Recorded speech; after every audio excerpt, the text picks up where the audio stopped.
Il y a quelques instants, nous quittions Monsieur Kramer, proviseur de la cité scolaire GDV de Romba, pour se rabriter au chaud dans le bâtiment 2. Alors c'est un peu le lycée, il y a surtout les filières un peu générales ici. Regardez les différents ateliers, l'enseignement, les latins. On a ici l'option histoire des arts. Et on va tout de suite aller à la rencontre de Madame Ponsard, proviseure adjointe du lycée. Madame Ponsard, qui est proviseure adjointe du lycée général. Bonjour. Bonjour.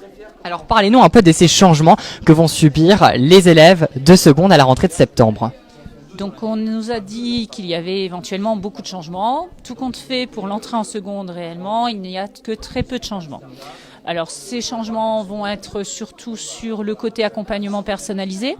L'accompagnement personnalisé existait déjà, sauf que maintenant l'accompagnement personnalisé sera déterminé aussi par rapport à un positionnement, un test de positionnement à tous les élèves de seconde, test numérique comme on fait pour l'entrée en sixième. Test de positionnement, accompagnement personnalisé davantage ciblé sur l'expression écrite et l'expression orale.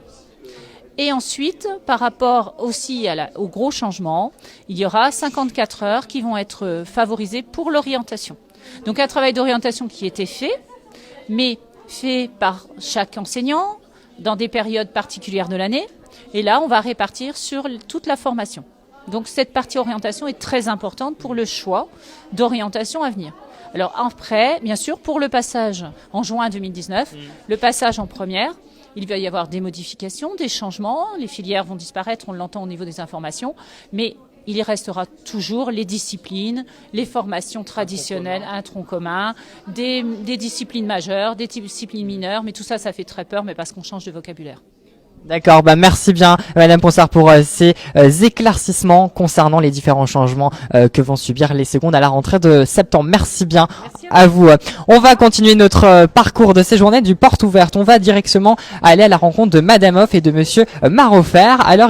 Alors Madame Hoff est prof d'histoire, Monsieur Marofer aussi, sauf qu'au collège, Madame Hoff au lycée général, et avec sa classe, elle a réalisé un projet d'exposition réalisé par les élèves du lycée, mémoire sur le camp d'internement de l'Est de la France, le Struthof et ses camps annexes. On va aller tout de suite à sa rencontre. Alors, Madame Hoff, bonjour. Alors, vous êtes prof d'histoire au sein du lycée général, c'est bien ça? Exactement. Alors, parlez-nous un peu de ce projet de mémoire que vous avez réalisé avec votre collègue Marofer, avec vos élèves.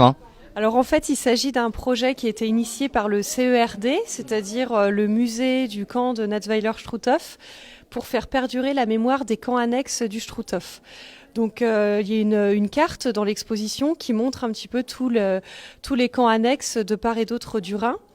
Et le but, ça a été de mobiliser des élèves à la fois allemands et français qui vivent à l'endroit où étaient ces camps annexes pour qu'ils aillent photographier ces camps et qu'ils les mettent ensuite en exposition. Donc c'est vraiment une exposition bilingue qui lie à la fois la mémoire et la photographie. L'idée est venue que la photographie, aujourd'hui, c'est un art qui est très banalisé. Avec les iPhones, tout le monde prend des photos, surtout les jeunes. Et donc transmettre cette mémoire par l'intermédiaire de l'art photographique. Voilà. Il y a eu une véritable cohésion entre les lycées allemands et les lycées français. Exactement, c'est vraiment un projet vraiment bilingue, une cohésion. Il y a une rencontre entre les élèves français et les élèves allemands qui s'est faite avec vraiment un travail en groupe qui a été mené pour donner des légendes aussi aux photos, à la fois en français et en allemand. Est-ce qu'on va pouvoir aller voir quelques panneaux que... Les photos qu'ont réalisées les élèves de Romba, donc c'est sur des sites du coin, des sites de Moselle. Donc le principal, c'est le fort de Queuleux. Donc ce sont des photos qui ont été réalisées par les élèves sur le site même, avec l'aide d'un photographe professionnel qui est venu les aider sur les points de vue, les meilleurs angles de vue, sur la lumière, etc. Donc des choses un peu techniques que les élèves maîtrisaient pas forcément. Et donc ils ont pris après, par contre, des photos vraiment qui leur tenaient à cœur sur les lieux qui les ont les plus sensibilisés du lieu.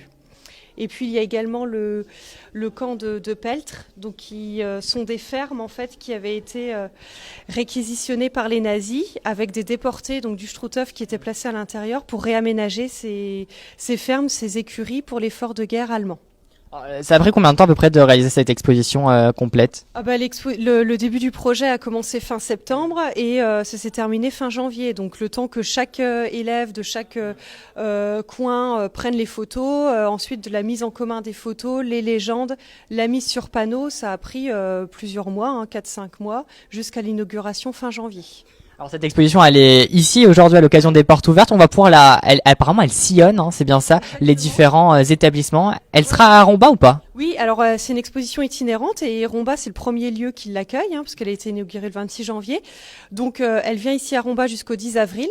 Après elle ira au Fort de Queuleux jusqu'au mois de mai. Et ensuite c'est un établissement d'Alsace qui viendra la récupérer pour la mettre dans leur établissement. Et après c'est des établissements allemands qui viendront la chercher. Eh ben merci bien Madame Hoff, et on l'a très bien compris. Si vous souhaitez regarder et visionner cette exposition, ça sera dans quelle salle? Quel endroit? Normalement après elle sera exposée à la MDL dans la petite salle cinéma si tout va bien. Eh ben ça marche. Merci bien Madame Hoff, et vous l'avez très bien compris, cette exposition sera visible jusqu'au 10 avril, non? 10 avril, ça marche à la MDL. Merci Antoine de nous avoir suivis. Non, on a un autre direct qui arrive avec le lab dans quelques instants. À tout de suite.